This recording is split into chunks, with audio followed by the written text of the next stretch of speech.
प्रेम नहीं, ये तो इसको ज्ञान का घमंड है।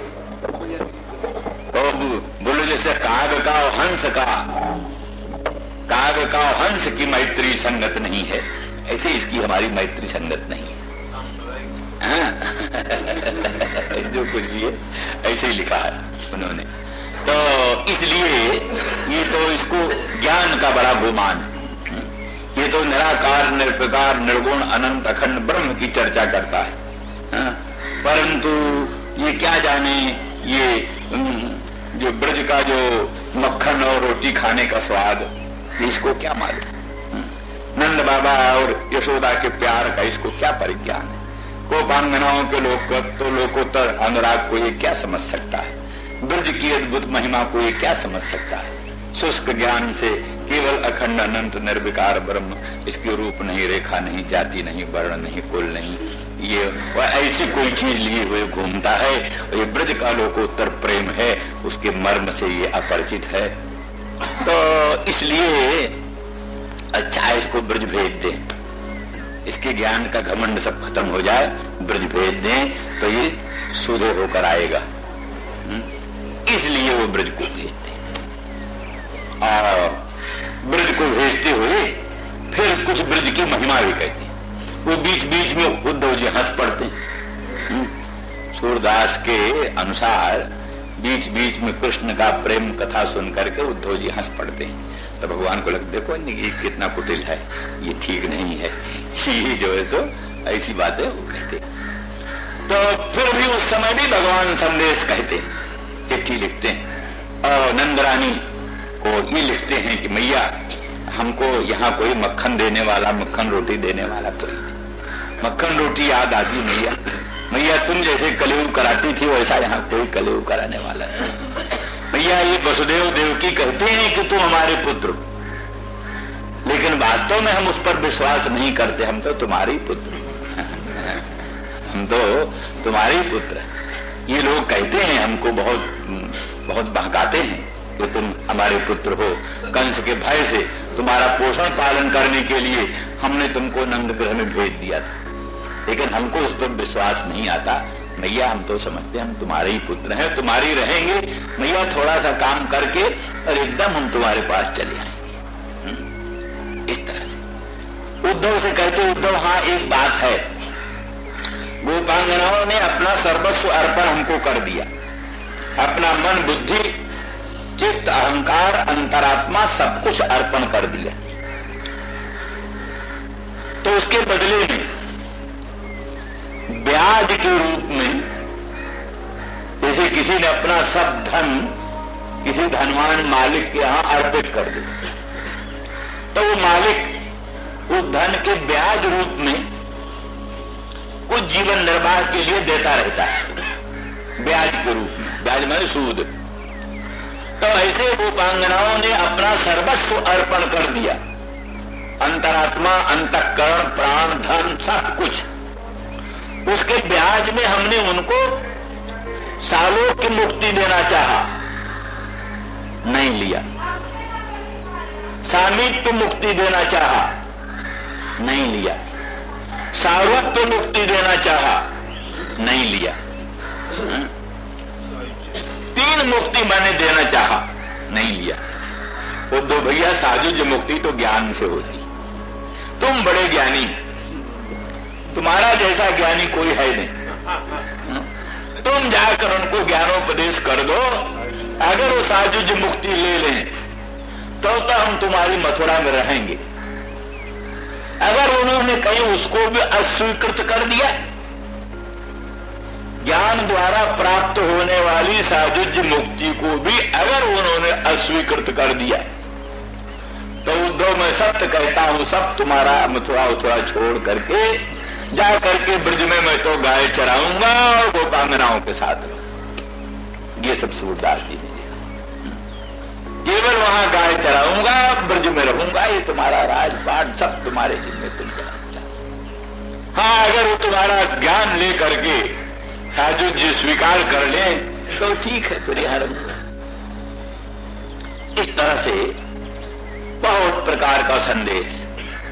ये भी कहा भैया मेरी बांसुरी की रक्षा रखना, मेरा श्रृंग, मेरे खिलौने, मैं बहुत जल्दी आऊंगा, मेरे खिलौने सुरक्षित रखना, मेरी बांसुरी सुरक्षित रखना।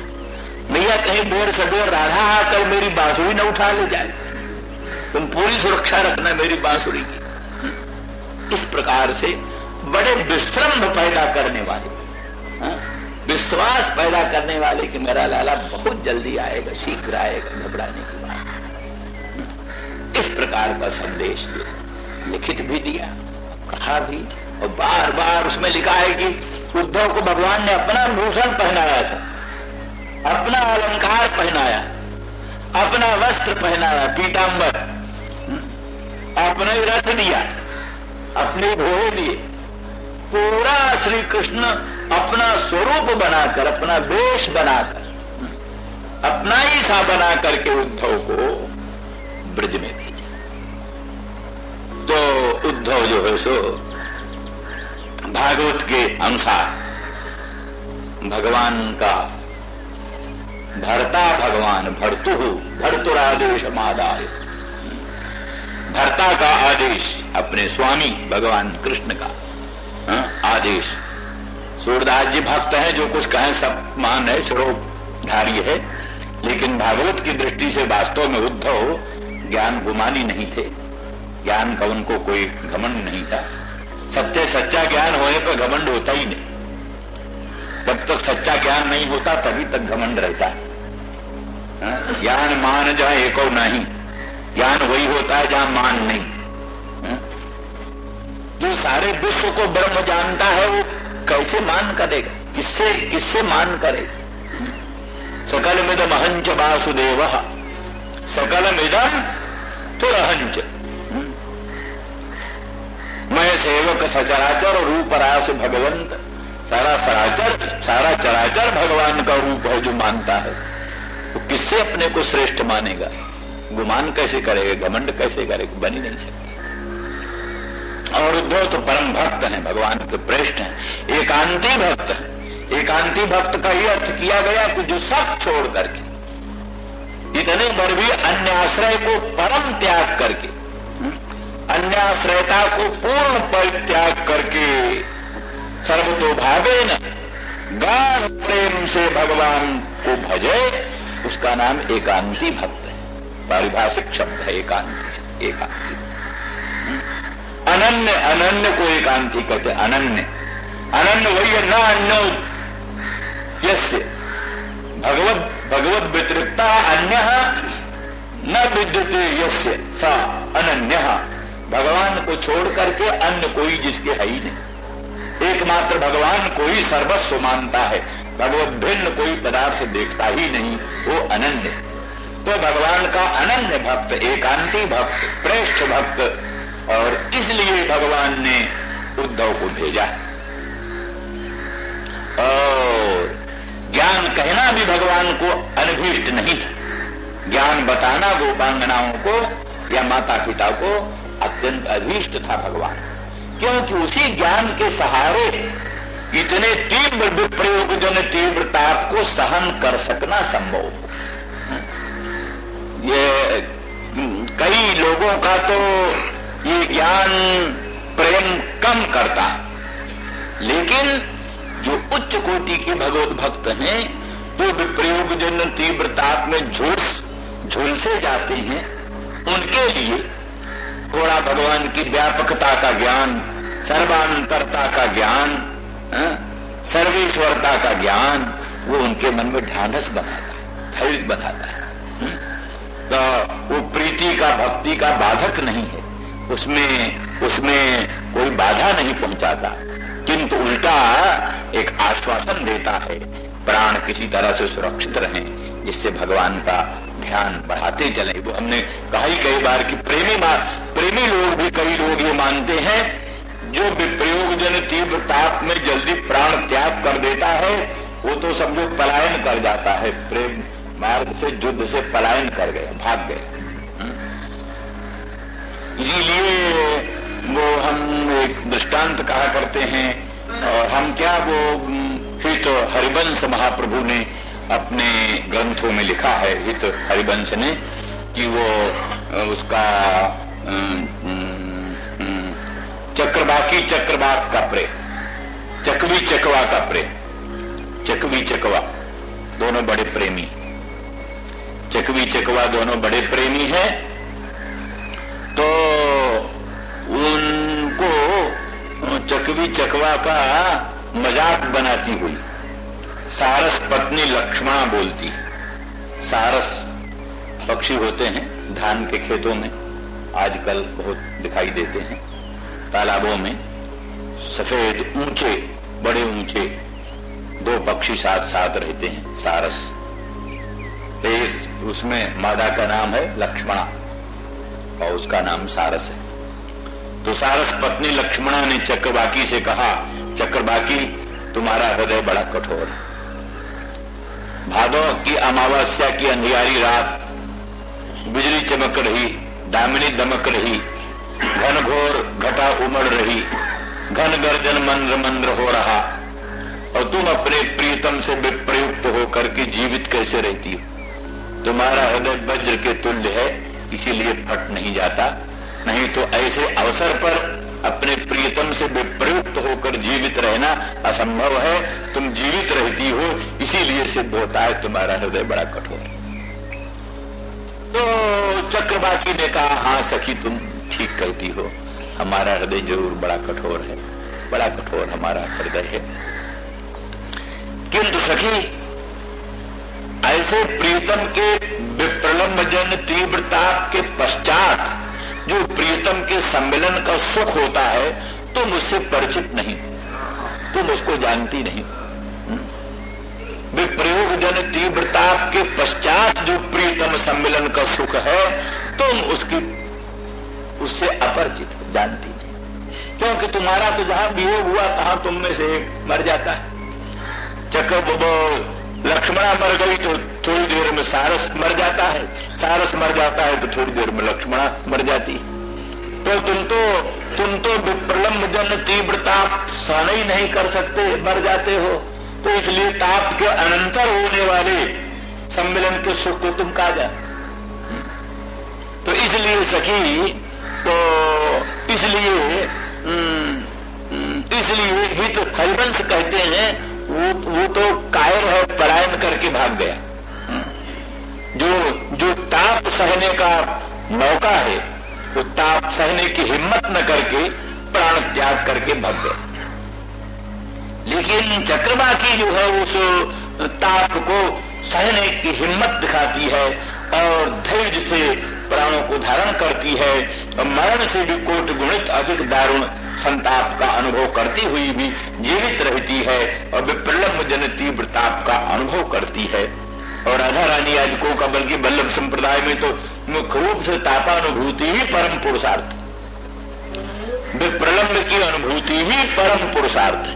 ताप, भगवत वियोग में ताप का अनुभव करना वही सर्वोत्कृष्ट पुरुषार्थ है।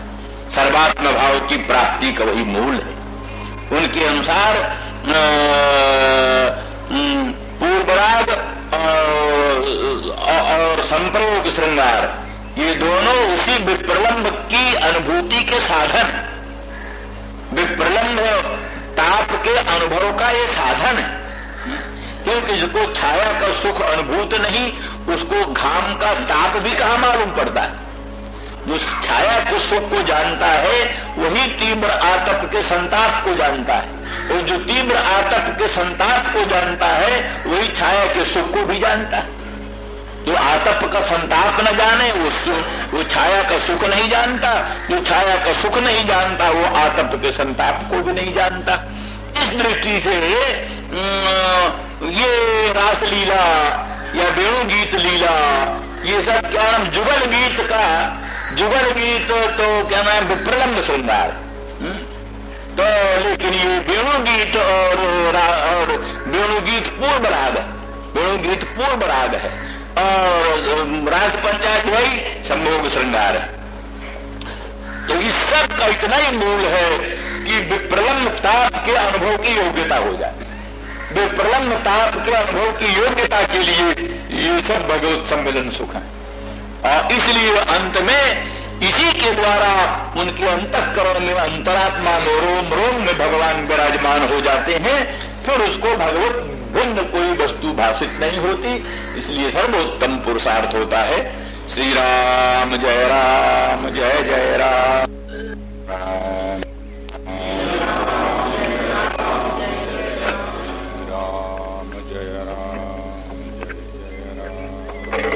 मारुह्य प्रजो नंद गोकुलम। इस तरह से भगवान श्री कृष्ण ने संदेश दिया तो बड़े आदर के साथ भर्तुः संदेशम आदाय, भगवान कृष्ण को उद्धव वैसे तो खानदानीय थे, कृष्ण के पिता वसुदेव जी के भ्राता जो थे देवभाग, उन देवभाग के ही पुत्र उद्धव थे, इसलिए चचेरे भाइये।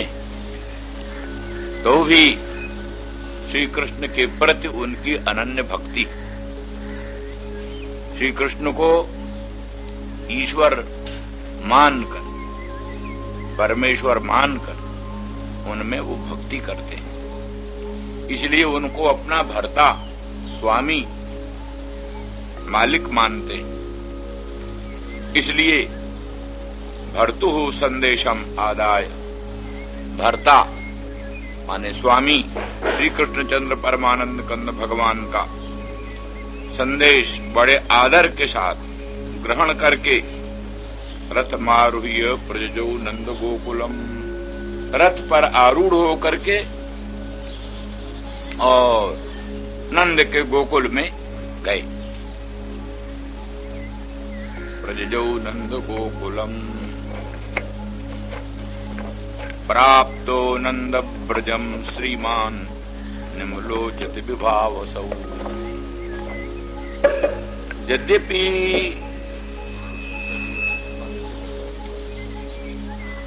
बहुत नजदीक है, दूर नहीं है, मथुरा से गोकुल समीप ही है, तो भी प्रेम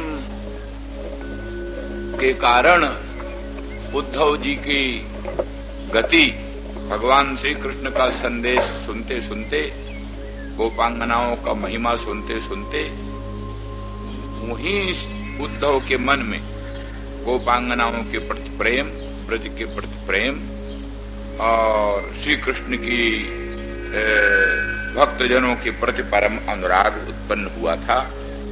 तो चलने में, पदाती चलने में विलंब होगा और प्रेम विह्वल होने के कारण पहुंचने में देरी होगी, इसलिए भगवान ने रथ दिया। और ये भी बतलाया कि भगवान ने अपना ही भूषण अलंकार पहनाकर और अपना ही रथ देकर, और रथ को देख करके ही लोगों को ये प्रतीति हो मानो श्री कृष्ण भगवान ही आ गए, ऐसी बुद्धि लोगों को हो। इस दृष्टि से सब गोकुल का परम आकर्षण होने के लिए अपने ही वेशभूषा में, अपने ही रथ के द्वारा भगवान ने उद्धव को भेजा। तो प्राप्तो नंद ब्रजम श्रीमान, नंद के ब्रज में पहुंच गए। कब पहुंचे? बोले निम्बलोचति विभावसौ, सूर्य नारायण के अस्तंगत होते होते, सूर्य नारायण अस्ताचल को चल रहे थे उसी समय निम्बलोचति विभावसौ, विभावसु माने सूर्य नारायण। छन्न जान प्रविशताम, और कहते प्रविशताम पशुनाम खुर रेणु भी छन्न जाना, जो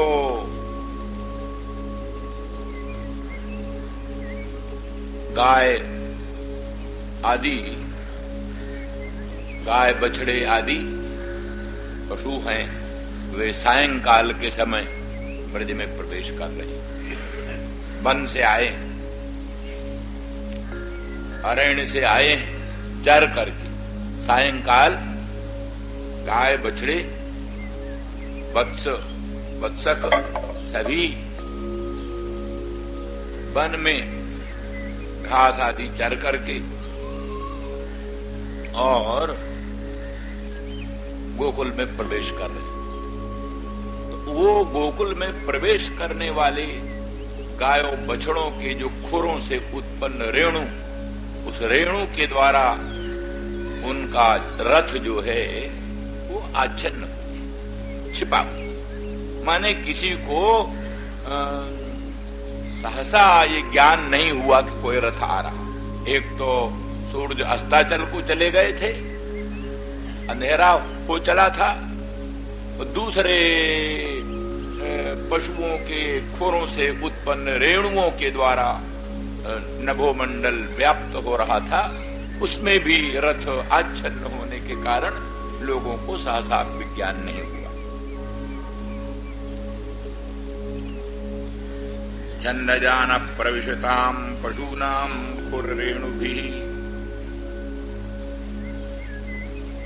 ब्रज की शोभा स्वाभाविक रूप से वासितार्थे विजुद्भिर्नादितम सुस्मिभिर्वृषैः धावन्तीभिश्च बासराभिरूधो भारैः सुवत्सकान्। विश्वनाथ चक्रवर्ती यहाँ कहते हैं कि यद्यपि भगवान श्री कृष्णचंद्र परमानंद कंद के वियोग से सारा ब्रज संतप्त है और किसी में किसी प्रकार का उत्साह नहीं, हर्ष नहीं, अतएव वैसी शोभा भी नहीं, तो भी भगवान श्री कृष्णचंद्र ने अपने परम भक्त उद्धव को अपने दिव्य धाम ब्रज की शोभा अनुभव कराने के लिए जो श्री कृष्ण विप्रयोग प्रकाश है, श्री कृष्ण के वियोग का जो प्रकाश है उसको आवृत कर दिया। माने श्री कृष्ण के वियोग में जो ब्रज की दशा है उस दशा को आवृत करके, छिपा करके, श्री कृष्ण के संयोग में जो ब्रज का प्रकाश होता था उस प्रकाश को दिखलाया। श्री कृष्ण के संयोग में जो ब्रज का प्रकाश होता था उसी प्रकाश को दिखाया। इसलिए प्रत्येक ब्रजवासियों में ऐसा उत्साह उत्पन्न कर दिया। ये तो सभी आस्तिक मानते हैं कि प्राणियों की संपूर्ण चेष्टाएं अंतर्यामी की प्रेरणा से प्रभावित होती, संपूर्ण गतिविधि प्राणियों की अंतर्यामी की प्रेरणा से प्रभावित रहती। तो ईश्वर सर्वभूतानां मृत्ये अर्जुन तिष्ठति ब्राह्मण सर्वभूतानि यंत्रारूढ़ानि मायया। गीता स्पष्ट करती है कि ईश्वर ही यंत्रारूढ़ के समान सभी प्राणियों को प्रेरणा दे करके विभिन्न कर्मों में प्रवृत्त करते हैं। एषु एव साधु कर्म कारयत तम जमेभ्यो उन्नीशते, एषु एव असाधु कर्म कारयत तम जमेभ्यो अधो निनीशते। भगवान की प्रेरणा से ही प्राणी सत्कर्म करके ऊर्ध्व लोकों में जाता है, भगवान की प्रेरणा से प्राणी असत कर्म करके निकृष्ट लोकों में जाता है। ये दूसरा शास्त्रार्थ है कि वो प्रेरणा प्राणियों के अपने स्वस्व कर्मानुकूल होती है। जैसे विद्यार्थी पढ़ने में प्रवृत्त होता है तब अध्यापक उसको पढ़ाता है। अगर विद्यार्थी पढ़े नहीं तो अध्यापक उसको क्या पढ़ाता है?